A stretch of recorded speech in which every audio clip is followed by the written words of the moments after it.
nikilia, mama kananipembeleza na niuliza juu ya nini unalia.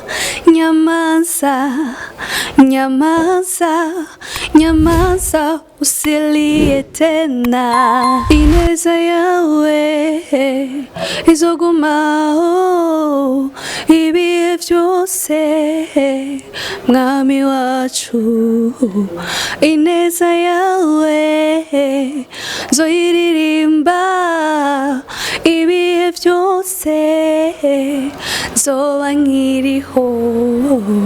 Bo umugambi wanje wari kandi ni nuwo ndiko ndakorerako. Umugambi wanje c'était comme c'est promouvoir une jeune fille, jeune femme, kumenya yuko une jeune femme ou une jeune fille ashoboye biciye mu kiyago. Donc c'est ntuze niniya ya projet ni ikiyago, c'est le dialogue. Ikiyago hatandukanye, c'est le dialogue, haba ikiyago mu gutezanya imbere, ikiyago mu bijanye n'amagara meza, ikiyago mu bijanye na sexualité.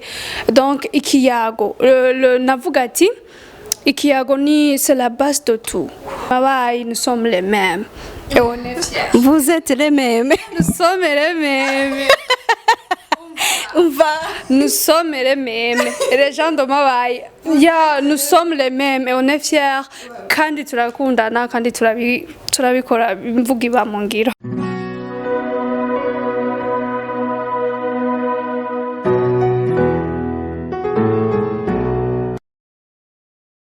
Hello everybody, muraho murakomeye abakunzi ba Peace International TV. Ni Pascalinda la slameuse canke Pascaline Ndayikeza. Murabona ko turi muri studio za PITV, ndi kumwe n'umutumire entretant, umutumire mwiza cyane umva w'umunyakaranga. En tout cas umuntu wese azabona kino kiganiro azabona ko réellement umurundi kazi ni mwiza cyane. Umutumire s'uwundi ni Ange Charlène, araza kubibwira byinshi mu byakora. Ni Ange Charlène, première dauphine muri Miss Cibitoke, akaba yari no muri finale muri Miss University. Ugume ngaho ntuveho, urabona ko umva ahagaze neza. Mwiriwe cyane Miss. Mwiriwe neza. Uraho? Sagashe mu kirundi bwa sagasese shwarumuri. Ya ego mwiriwe gose, ndabaramukije namwe ko muradukurikirana. Mazina ni Igiraneza Ange Charlène, hamba ndi première dauphine Miss Cibitoke, donc nite kimarane. Hama nkaba naragira ibibakwe ryo kuba muri finale ya Miss University Africa Burundi. Hanyuma donc navuga yuko ndi multi-talent. Ibyo nkora ni byinshi ariko nka hanini ndakora bijanye na makeup studio. Okay, turaza kubigarukako. Miss Charlène, en tout cas kugira ngo wiyumvire kuja muri Miss uba wiyemeye, uba wumva nyene ko uri mwiza utesa. Bon, hanini, c'est pas ce qui compte beaucoup, c'est pas la beauté physique. Ce qui compte, c'est la beauté intérieure. Umuntu nukubanza ukamenya sko, donc maze kwibona bavuga ngo nta wibona kari mwiza mugabo bigirwa n'abandi, c'est vrai. Mugabo kandi nuko ubufise rijya shaka ryo kuvuga ati moi ndafise ikiri muri jewe shaka kuzoshikiriza abandi ya nego. Bon, surtout ça kugira self confidence, ukumva yuko ufise something to show to the world. Hama merekuri Miss Cibitoke, none hajya uri umunya Cibitoke? Ya ndi umunya Cibitoke, umunyamabaye. En fait uko byari bimeze mama critère bagize ntibisigura ko baravukiyeyo c'est bien, ariko ufise umuvyeyi umwe ava hariya nye washobora guserukira intara. Ego sinavukiyeyo sinakuriyeyo ariko narabaye akanya gato narideyo kandi n'ahantu nkunda cyane imabaye. Nous sommes les mêmes et on est fiers. Vous êtes les mêmes. Nous sommes les mêmes. nous sommes les mêmes. Les gens de Mabaye, nous sommes les mêmes et on est fiers. Kandi turakundana, kandi turabikora imvuga iba mu ngiro. Great. Bakunzi ba Peace International TV mugume hafi kugira ngo mukurikirane iganiro gushaka giheze. Miss wewe kuri wewe kugira ngo ube première dauphine wa Miss Cibitoke ubona ko wabaye Miss yoba yarakurushije iki? Ego merci ku kibazo ariko nkuko ni ndakunda Imana cyane kandi njambo ry'Imana yavuga ubukuru bwose buva ku Mana. Burya nta muntu aronka ikintu atamerita. Sinabaye première dauphine nuko sinivyo nari merita. Ego hamico yarandushije nikijyanyene kuko ari umuntu arinze aba Miss kandi dutegerezwa kubaha abari imbere zacu. Donc ndamwubaha ni Miss même si je suis la première dauphine ndamwubaha hama ico yarandushije nikijyanyene nuko novuga yuko sinovuga birebire gose ariko niko Imana yari yabitegekanije ko bitegerezwa kuba kandi le plus important si umuntu akurushije nico wowe uri kurakora ngo kugira uzogera hageze akakubera karorero donc niyo force. Voilà. Ok, d'accord. Bon, sinzi ko nakoresha igitamo ngo umushinga ni kinyarwanda projet akanda kivuge projet kubera umugambi. Voilà, merci beaucoup. Wari ufise umugambi wa hecho gihe muri minsi woba wari ushaka gutwara Tanganyika hariya? Bon, umugambi wanje wari kanini ni wondi ko ndakorerako. Umugambi wanje c'était comme c'est promouvoir une jeune fille, jeune femme, kumenya yuko une jeune femme ou une jeune fille ashoboye biciye mu kiyago. Donc c'est ntuzeya ya projet ni ikiyago, c'est le dialogue. Ikiyago hatandukanye, c'est le dialogue, haba ikiyago mu gutezanya imbere, ikiyago mu bijanye n'amagara meza, ikiyago mu bijanye na sexualité. Donc ikiyago navuga ati ikiyago ni c'est la base de tout. Iyo hari kandi abantu nubwo bashwanye ico bakeneye n'ikiyago kugira basubize hamwe. Donc narabonye yuko la base de tout ahantu hose ibintu byose aho bihera ni mu kiyago. Donc ndavuga ati kugira ngo rero une jeune femme, une jeune fille akeneye kumva, akeneye kumenya, akeneye kuganirizwa. Donc biciye mu kiyago turashobora kubaka igihugu, turashobora kugera aho tugejeje abandi. Merci. Wow, kuri wowe uvuga ati biciye mu kiyago turashobora guhindura societe aho tubaye hose. None nko ku bavyeyi hari abavyeyi bamwe usanga ata intimité canke ubusabane baba bafitaniye n'abana babo plutôt wowe washobora kuba waragize iryo bakwe ryuko ugiranira ikiyago n'abavyeyi bawe? Merci beaucoup pour la question. Burya narinze ntori iyo projet kuko j'ai vu narabonye natahuye la souffrance umwana agira iyo ataronse umubwira mu buto bwiwe. Donc abavyeyi ego iryo bakwe novuga narironse ariko sinanse umwanya munini mais icyo novuga ku bavyeyi nuko bo ndasabye bishoboka umuvyeyi yegera umwana wiwe igiti kigororwa kikiri gito utamubwiye akiri muto nukuri niyamara gukura ntacu uzomubwira ngo yumve.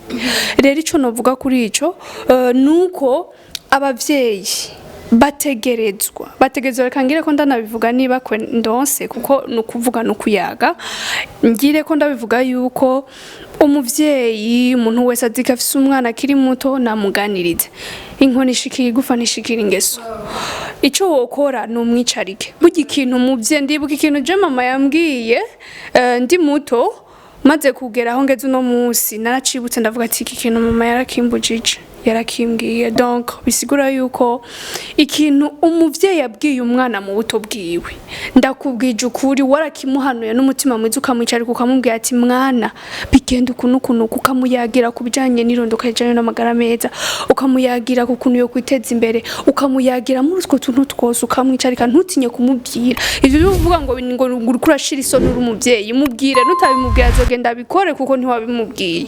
Donc ico twavuga ni kimwe nuko umuvyeyi yategerezwa kwegera umwana we akamuganiriza akiri muto akamuganiriza akaba hafi y'umwana wiwe nico abana hanini bakeneye merci je ndiko ndaraba mba mbona uri mwiza cane ahubwo byakunda ko hazaraba abamisi batanu bose bagere position imwe en tout cas vraiment Ange en tout cas vraiment uraka Ange nyene ako bavyeyi bazi kwita abana wamenye gute kuri mwiza wariravye bon kitangura guca ubwenge wariravye mu kiyo urabona kuri mwiza ukavuga ati ma beauté il faut que je l'expose byagenze gute donc umuntu yamaze kwegera imbere igarafise abantu babimubwira me nta muntu mubabaho nico navuze kandi nico namavuga abantu bose turi beza ahubwo ikintu tutazi ni kimwe nuko ntabwo tuzi ko turi beza kuko iyo batwari tubizi ubwiza dufise twobukoresha ngo kugira ngo nujya atazi ko ari mwiza bimenye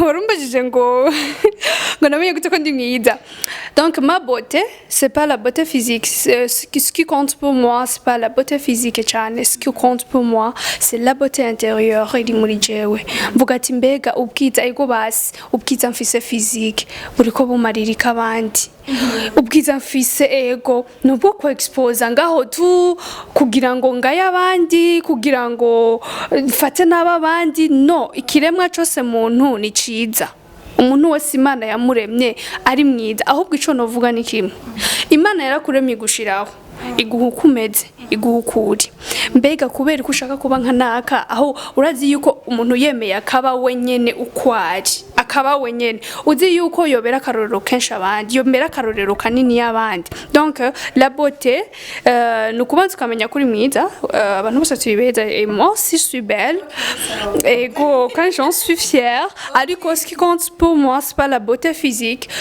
ego dutegeza kuba ku mubiri tukawitwararika kuko Imana yaduhaye umubiri kugira ngo tufate neza kugira ngo apana kwifata nabi ariko dukeneye ku developer la beauté intérieure iri muri twebwe nitwite cyane ku vy'umubiri gose ahubwo twite cyane ku vy'umutima c'est ce que je peux dire moi merci okay umva ndanyuzwe nta nakimwe mfise narenzako tugaruke kuri Miss University warashitse bon tu as eu l'opportunité yo kushika muri finale quand même abo wabonyeyo bose urabona ko bari beza twari beza sawa uravye uwatowe ni donc iyo ukaba uri muri jury wowe mubo mwari kumwe ubona ari nde yari gutwara ikamba bon nivyo navuze na karigihe warumbajije muri ibintu bijanye na Miss Cibitoke burya ikintu cose Imana yagiteguye kandi umaze kuronka iyo bakwe ilifo kuyikoresha nkuko Imana yakwize ikayiguha je peux pas dire ngo naka ari kumuwa parce que nous tous on le méritait vraiment nta muntu mubi yararimwo kandi bose bari baciye ubwenge vraiment abakobwa beza baciye ubwenge ndabakunda cyane naho bari hose barabizi ariko watowe nawe nyene c'est parce que le méritait donc sinovuga yuko atarabikwiriye mu bari bahari bose bari babikwiriye ariko ujya yatowe yarabikwiriwe nawe nyene nivyo byari bitegekanije kuba kandi dutegeza kumushigikira yego turavye uwari yatowe ubwa mbere n'uwari yatowe ubu ba ego ikosa rirashobora kuba ryarahabaye ntituzi ibiri muri organisation wowe ntabwo ubona ko ari ikosa ryoba ryarahabaye kugira bamutore après un certain moment ngo turagukuye bon ntibamukuye comme tel ariko peut-être yuko harabaye akantu barabona donc jury hariya nibo bavuze ati no faut que userukira ubundi ashobora kuba uyunye ariko ntibisigura yuko hoba harabaye mwongo ubusuma kwa je crois pas ni hamwe nyene umuntu ashobora kubona ikintu mu nyuma akavuga ati no il fallait yuko ikintu kigenda ukunye kandi biciza no kubona yuko ikintu cahabaye kandi guhindura ikintu si bibi donc sinovuga ngo harabaye mwinga ngo amanyangi biki je crois pas kandi kuri jewe ce qui compte pour moi nuko aba hari uburundi buserukigwe c'est ça le plus important d'accord ujye mukobwa ni mwiza cyane ejo twarahuriye muri Artenebe. On était tous invités muri radio vacances. Umukobwa mwiza vraiment agororotse, yexprima neza igifasa ciza, umva muravyo mu maso bwati wow. Antiko rero abantu nabo kavuga ati Imana ni nziza vraiment. Gati Imana isa n'umuntu, Imana ni nziza cyane gose. La fille elle est très très belle. Ma question nshaka kubaza ni abantu commentaire zitandukanye, abantu bashobora kuvuga ati regarde inda yiwe ibiboko n'umugore biki. Je crois que ça affecte une personne. Ça affecte une personne psychologiquement. Kuko wewe wibutse ko premièrement baragutoye wari wagize icizere kuri wewe, urabona kazoza kawe karahindutse, mais à un certain moment ngo baragukuye. Ikintu ahanini nshaka kukubaza ni giki wewe wohanura jury d'abord imbere yuko nkubaza ico akajambo ufise kuri ujya misi yari yatoye, ikintu wumva wohanura jury? Noyihanura mvuga ati mwagize nabi mwari gutora uyu shange. Byarateye akavuyo muri société bondaise. Ok, c'est vrai. Kuvuga umuntu premièrement manze nishure kuntu warubajije ati biragira ico vyafecta ku muntu. Hari ikiganiro twakoze nous les Miss twari muri Miss University, twarakoze ikiganiro ku Kai muri Pam Channel, cavuga kuri ivyo nyene. Donc ico bivuga nikinye kujya kuntu abantu baje ku ma réseaux sociaux, akaja kuri réseaux sociaux agatangura akabwira umuntu tu ne sais même pas pourquoi. Ego en fait jury normalement jury canke organisation ino yari bien organisée vraiment, yari rugori groupe bafatanije n'abandi, byari bien organisé. Ariko ico twovuga le jury haba no mu yandi ma jury yose tugira ko duhanura il faut yuko bakora ibintu biri sincère. Hama ukagira donc bamaze gufata décision, c'est bien que décision iba le même. Apana yuko non on dit la décision kuko burya umuntu birica umuntu intérieurement ugasanga biriko bimugirira nabi kuko bamaze kuguha igikorwa, bamaze kukwizera, hama ku munota wa nyuma ukazumva ibintu birahindutse shana ukuri naho ho bari mu kindi kintu nukurumva yuko udashobora kubura akantu usigarana. Rero ico twovuga kuri jury nuko ibintu nimba bamaze kuvyorganiza il faut ko bibandanya biri bien organisé kandi bari vraiment baritanga. On peut pas nier ko badakora, barakora ko babashoboye, ariko umuntu bamaze kumushiraho ntibihinduke basi barabundi buryo babigenza kuko bino muri société bifise image mbi no ku muntu vyabaye ko nyene. Ego jewe nk'umuntu ari positive mu buzima, je dis félicitations à la Miss Loria kuko iyo ikintu gishitse Dieu t'épargne quelque chose. Je si ndabifata nkuko elle a échoué canke elle a perdu, abandanye projet ziwe kandi bizogenda neza. Ubu turamuzi izina ryiwe rirazwi, ahubwo abandanye azana n'andi ma projet mashasha. Félicitations aussi à la nouvelle Miss nawe nzi izina. Bon, Ange Charlène Marvella, d'accord. Ange Charlène twikomereze.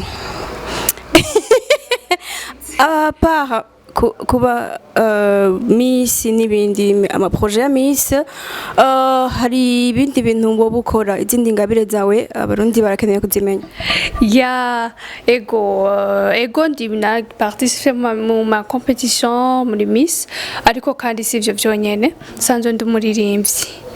Ego à part y'ishure niga ku Université Lumière, à part y'ishure ndi umuririmbyi, ndafise même na YouTube yanje kuri chaîne yanje ya YouTube ni Angela, bashobora kuraba hari indirimbo zanje. Ego nkaba kandi ndakunda TikTok, rero TikTok ndayikura naho nyene ni Ange Charlie kuri TikTok niko nitwa, kandi hariko ibintu bishobora kugufasha, ushobora gufasha les jeunes. C'est kandi ngire ko mpanura c'est pas ntabwo bikwiye ko ama TikTok twokora yo gutwenga gusa il faut ko tugira le message dutanga hanyuma nkaba kandi ndi mudandaci ndi umuntu nkunda gukora ndakoresha amaboko kandi mugabo amaboko yanje ndakoresha makeup ndakora ndi mu makeup artist ego nkorera kuri Avenue de l'Amitié Avenue de l'Amitié hepfo yo kuri radio Isanganiro impande yaho kandi ndadandaza ibintu by'impuzu ibirato abakobwa n'abahungu bakeneye gushaza karibu ndi umustiliste ndashobora meme no kukwambika no kugukonseya uko ushobora kwambara ugiye mu ma evenement atandukanye ego n'ibindi ndakunda kandi no mu kuja mu bintu by'uburimyi n'ubworozi nkaba hariho tumwe nyene du projet tumwe ego normalement tu es dans tout ariko kandi ikindi naco kandi nkaba nkorera no kuri Peace International TV ego journaliste ego turaguhaye kaze turizeye ko ibintu bizohinduka byinshi muri PITV ari byinshi na cyane ko turose umukobwa afise amatara menshi ashoboye byose kandi mwiza ego muri nkorera ngaha nyene ni karibu hari mu kiganiro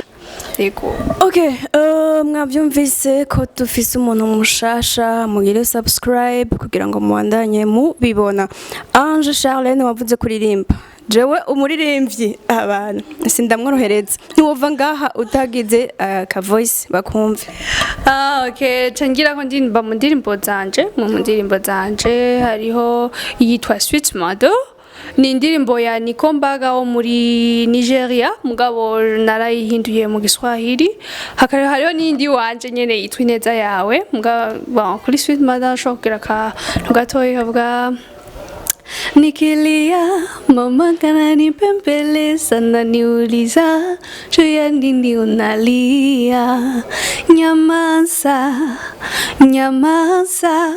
nyamaza usilie tena merci ibyo nabyo nosubira ngo sinabishobora ko iryo juri rirarenze antuka sino kwigereranya ntaco gerageze oya reka tuzogira featuring iyo ndirimbo yindi iyo ya Sweet Mother iyo yawe yindi tucishizeho gato ineza yawe izogumaho ibihe byose mwami wacu ineza yawe zoyiririmba ibihe byose zoba nkiriho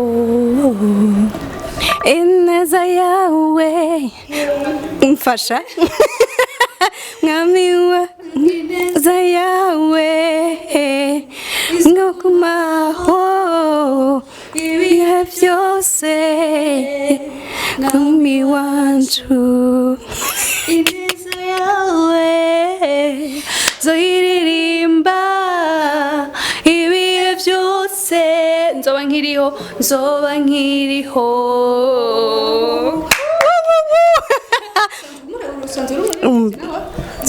umbaze neza usanze uri umuririmbyi ego PITV biraryoshe menganye twoheza ntibagire kugira subscribe imana ibahezagiraho muri hose ciao